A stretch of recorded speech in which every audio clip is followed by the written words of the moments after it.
안녕하세요. 말씀 묵상의 이광재 목사입니다. 오늘부터 미가서를 같이 나누도록 하겠습니다. 미가서는 이사야 선지자와 같은 시대의 동시대의 선지자로서요. 참으로 개혁적인 선지자로 유명합니다. 그가 말한 예언 중에는요. 예수 그리스도의 예언이 참 유명하지만 또한 그는 성전 파괴를 예언한 몇몇 되지 않는 선지자 중에 한 명입니다. 그가 그렇게 선포했었던 것은 당시에 너무나 개혁적이었습니다. 이스라엘 백성들에게서의 성전은 그들의 자부심이었고 그들이 어떤 일이 있어도 흔들리지 않는 이유였기 때문입니다. 설마 하나님의 성전이 파괴될 리가 있을까라고 했던 그 부분에 대해서 미가 선지자는 예언을 통해서 이스라엘 백성들이 빨리 돌이킬 수 있도록 하나님의 말씀을 전한 유명한 선지자 중에 한 명이었습니다. 오늘 말씀을 통해서 하나님께서 우리에게 원하시는 것이 무엇인지, 이 시대에 미가 선지자가 당시에 전했던 그 말씀이 이 시대에 우리에게 어떻게 적용될 수 있을지 같이 묵상하면서 하나님의 풍성한 은혜를 같이 나누는 시간을 갖도록 하겠습니다. 제가 기도하고 시작하겠습니다. 하나님 아버지 감사합니다. 저희들 오늘 또 미가서를 시작합니다. 하나님, 미가 선지자를 통해서 주신 말씀이 우리 삶의 능력이 되게 하여 주셔서 우리 삶을 변화시키고 우리 삶이 하나님의 놀라운 소망 가운데 샘솟는 놀라운 능력을 경험하게 하여 주시옵소서. 성령님 조명하여 주시옵소서. 예수님의 이름으로 기도드립니다. 아멘. 오늘 말씀 미가서 1장 1절에서 7절 말씀을 제가 봉독해 드리도록 하겠습니다.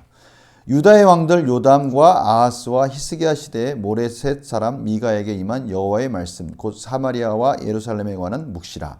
백성들아 너희는 다 들을지어다. 땅과 거기에 있는 모든 것들아 자세히 들을지어다. 주 여호와께서 너희에게 대하여 증언하시되 곧 주께서 성전에서 그리하실 것이니라. 여호와께서 그의 처소에서 나오시고 강림하사 땅의 높은 곳을 밟으실 것이라. 그 아래에서 산들이 높고 골짜기들이 갈라지기를 불 앞에 밀초 같고 비탈로 쏟아지는 물 같을 것이니 이는 다 야곱의 허물로 말미암음이요 이스라엘 족속의 죄로 말미암음이라. 야곱의 허물이 무엇이냐? 사마리아가 아니냐? 유다의 산당이 무엇이냐? 예루살렘이 아니냐? 이러므로 내가 사마리아를 들에 무더기 같게 하고 포도심을 동산 같게 하며 또 그 돌들을 골짜기에 쏟아내리고 그 기초를 드러내며 그 새긴 우상들을 다 부서지고 그 음행의 값은 다 불살라지며 내가 그 조상들을 다 깨트리니 그가 기생의 값으로 모았은즉 그것이 기생의 값으로 돌아가리라. 아멘. 오늘 말씀 읽어보니까 다 하나님께서 그 강조하시고자 하는 모든 단어들을 동원해서 이스라엘 백성들이 반드시 하나님의 말씀을 듣고 돌이키지 않으면 안 된다라고 말씀하시는 것이죠. 2절 말씀 보십시오. 백성들아 너희는 다 들을지어다. 주 여호와께서 성전에서 그리하실 것이니라. 여호와께서 그의 처소에서 나오시고 강림하사 땅의 높은 곳을 밟으실 것이다. 땅의 높은 곳 하면 이스라엘 백성들이 섬기던 우상을 섬기던 그러한 산당이 될 수도 있지만 인간의 교만한 마음이 될 수도 있습니다.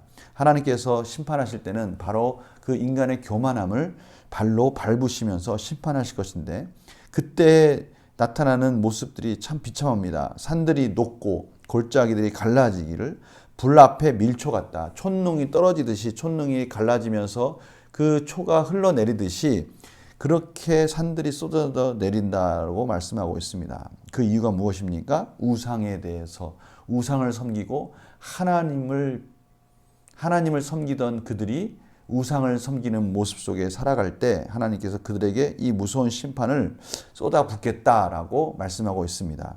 사마리아를 들에 무더기 같게 하고 포도심을 동산 같게 한다.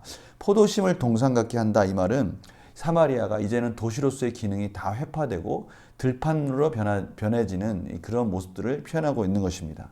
하나님께서 모든 하나님의 백성들이 사는 곳을 회파시키고 황무하게 만들겠다라고 말씀하시는 것이죠. 기생의 값으로 모았은즉 그것이 기생의 값으로 돌아가리라. 이 불법적인 이 음란한 영적 음란함을 가지고 그들이 모았던 그 모든 것들은 다시 불법적인 방법으로 다 흩어지고 죄의 결과로서 비참하게 벌어질 것이다 라고 말씀하고 있는 것입니다. 오늘 이 말씀을 통해서 우리는 몇 가지 이슈를 좀 고민해 봤으면 좋겠어요. 왜 이스라엘 백성들, 하나님을 믿는 백성들은 이렇게 이 정도까지 우상을 섬기게 되었을까? 이 부분이 또 가장 중요한 이슈 중에 하나겠죠. 또 하나는 하나님께서 이렇게 강력하게 이스라엘 백성들에게 경고하고 그 메시지를 선포함에도 불구하고 이스라엘 백성들은 왜 돌이키지 못할까? 이것이 두 번째 이슈가 될 것입니다. 어떻게 해서 이스라엘 백성들이 이렇게 우상숭배가 만연해지고 이들이 그 우상숭배를 당연하듯이 생각하는 지경까지 이르렀을까? 이것이 참 우리가 생각해야 될, 고민해야 될 문제인 것이죠. 이것에 대해서 이 미가 선지자가 아주 강하게 메시지를 선포하지 않으면 안 될 정도의 그런 지경에까지 다다른 것입니다. 이것은 또한 우리에게 하시는 말씀이죠. 이 말씀이 지금 저희들에게 동일하게 들려지는 하나님의 말씀인 것입니다. 우리가 그렇게 말씀을 받을 때 능력이 나타나는 것입니다. 그래서 내용 간추를 볼까요? 미가는 하나님께서 이스라엘 백성을 어떻게 하실 거라고 말씀하십니까? 2, 3절입니다. 백성들아 다 들을지어다. 땅과 거기에 있는 모든 것들아 자세히 들을지어다 하시면서 여호와께서 그의 처소에서 나오시고 강림하셔서 어떻게 한다고요? 땅의 높은 곳을 밟으실 것이다 라고 말씀하고 계십니다. 교만하고 그들이 섬겼던 그 우상을 섬겼던 그 모든 것들, 그들의 마음들을 다 밟겠다라고 말씀하시는 것이죠. 이스라엘 땅의 산들이 높고 골짜기들이 갈라지는 재앙의 원인은 무엇입니까? 우상을 섬겼던 것입니다. 그들이 하나님만을 섬겨야 될 이스라엘 백성들이 하나님과 같이 우상을 섬겼다고 지금 말씀하고 있는 것이죠. 이것이 하나님이 가장 싫어하는, 가장 하나님이 그 음란하게 생각하는 영적 타락, 영적 간음을 말씀하시는 바로 그 부분입니다. 하나님만을 섬겨야 되는데 하나님과 같이 우상을 섬겼다는 것이죠. 하나님만을 섬겨야 되는데요. 하나님을 안 섬긴 게 아니라요. 하나님과 같이 우상을 섬겼다는 겁니다. 이것이 영적 타락인 거예요. 이것이 우리에게 너무나 만연해 있을 수 있다는 것이죠. 당연시 여길 수 있다는 것이에요. 하나님을 안 섬긴다는 게 아니라 하나님도 섬기고 세상도 섬기는 요 타협하고 있는 이 상황을 하나님은 영적 간음이라고 말씀하신다는 것이죠. 마치 결혼을 한 여인이 자기 남편만을 오직 한 사랑의 대상으로 섬기는 것이 아니라 딴 남자도 같이 사랑하고 있다 이겁니다. 이게 있을 수 있습니까? 있을 수 없는 일이지 않습니까? 근데 이것이 너무나 만연해 있는 이스라엘 백성들의 그러한 영적 타락의 상황에 충격적인 이러한 예언의 선포임에도 불구하고 그들은 깨닫지 못했다는 것이 이것이 또 가장 큰 이슈 중에 하나입니다. 이 부분을 우리들이 한번 고민해 봐야 될, 묵상해야 될 질문인 것이죠. 3번 문제 볼까요? 하나님께서는 왜 이스라엘 백성의 죄와 허물에 대해서 강력하게 처벌하십니까? 바로 제가 지금 말씀드린 이 내용이에요. 너무나 만연해 있고요. 너무나 당연시 여겼다는 겁니다. 이것이 영적 간음이고 타락임에도 불구하고 아무렇지도 않게 그냥 그럭저럭 살고 있었다는 것이죠. 그리고 그들이 가졌던 마음은 뭡니까? 우리는 성전을 가지고 있어. 우리는 하나님을 섬기는 자들이야. 하나님을 섬기는 자들이라는 것이 중요한 게 아니지 않습니까? 하나님을 온전히 섬기지 못하는 그 이스라엘 백성들은 하나님을 섬기지 않는 자들과 방불하지 않다는 겁니다.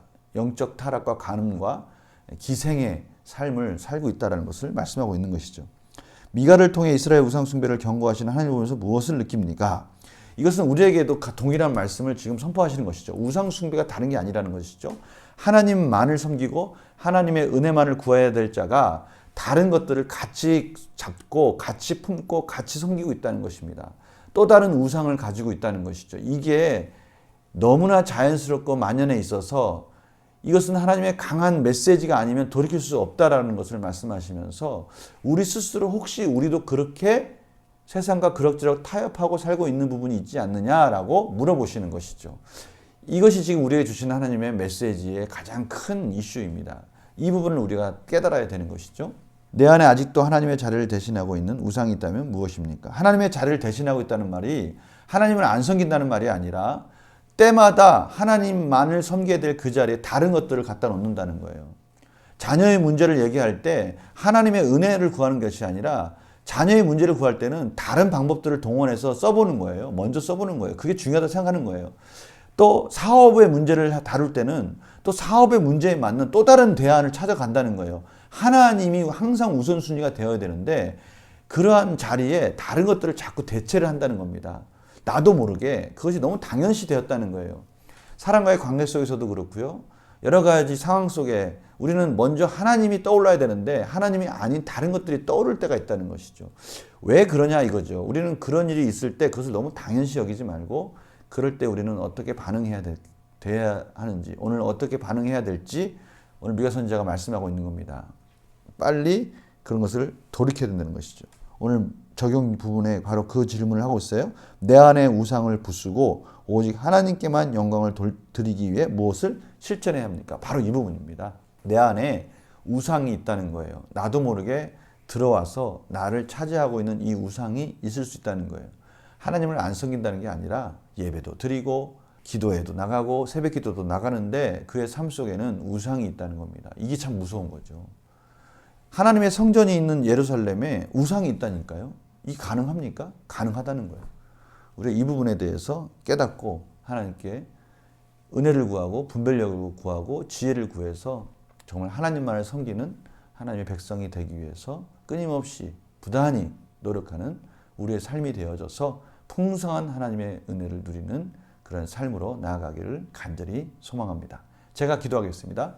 하나님 아버지, 오늘 미가 선지자를 통해서 참으로 우상을 섬기는 일들이 너무나 만연해 있고 돌이킬 수 없는 지경까지 다다라서 하나님의 무서운 심판의 메시지를 선포하고 있습니다. 그럼에도 불구하고 돌이키지 못하는 이스라엘 백성들을 보면서 우리의 삶을 봅니다. 하나님, 우리 가운데 혹시 그런 것들이 있다면 깨닫게 해주시고 하나님께서 우리에게 주신 지혜와 능력을 가지고 하나님께 주신 놀라우신 성령님의 은혜로 말미암아 돌이키게 하여 주시고 승리하게 하여 주시옵소서. 감사드리며 예수님의 이름으로 기도드립니다. 아멘. 말씀 통독 열심히 하고 계시죠? 또 성경 통독을 통해서 또 말씀 묵상도 같이 하면서 말씀이 우리 삶에 정말 체질화되어서 승리하는 우리 성도님들의 삶이 되기를 간절히 소망합니다. 내일 또 뵙겠습니다. 안녕히 계세요.